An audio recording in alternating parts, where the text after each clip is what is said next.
All right, let's go to 3A, shall we? Talking about Dillon, just doing what Dillon do.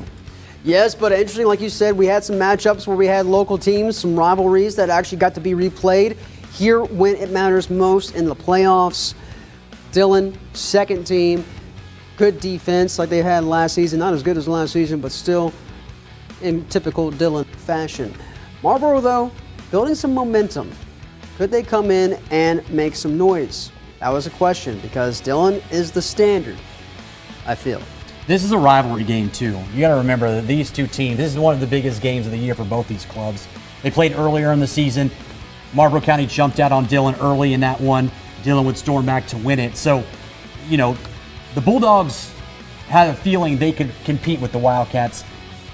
Being able to think you can and do so is two different stories. Indeed. Let's go to Dillon Memorial. Rolling things on, the Wildcats ready to roll in this one. First quarter action. Ty Martin, he gets the carry and he powers it through. Boom! It's going to take many people to get that guy down. That's first down. Chains are moving where you want to be. Your man's having a great season. That would set up this touchdown for Dillon. Wildcats in the Wildcat formation. Give it to the big fella. McCollum, he's in for 6. It's a big boy. Yeah, anytime they're down in the 5, you know he's going to get the rock. He's You're going to going to score. need multiple people to do that. Yeah. Very next sequence. Defense coming up big with a sack. Who's that man? But McCollum. Again, coming off the end like a beast. Bulldogs forced to punt on that one. Back. Coach Roller, Dillon. smile. We jump now to late in the second quarter. Oxendine airing it out. He caught it. You saw it. Alfred. What a catch. What a touchdown. Wildcats, that increases their lead to 14 zip after 2-point conversion. Now, we remain in the second frame. Bulldogs backed up the punt. We show you a punt because the punt gets blocked. Marlboro County trying to make something out of a terrible situation. Oh well. Wildcats, prime real estate. When it's a short drive, typically caps off with strong success. Is that McCollum for another touchdown? Martin, actually. Oh, it's Ty. All right. Martin got the score there. Dillon, they're going up and away in this one.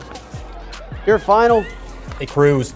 49-12. Yeah, and, you know, they're hitting in all cylinders right now. They got another interesting foe coming in that they usually meet in the postseason, and they've had a lot of success against Brooklyn Casey. Brooklyn Casey seems like every year they have to go through Dillon and come to Dillon, and it hadn't been very good for them. So we'll see if the Cats can continue the Brooklyn Casey struggles next week as they will host the second round. As for Marlboro County, their season comes to a close, 5-6. Some things to build off of, as we alluded to, but they're going to lose a lot of really key members of their football team.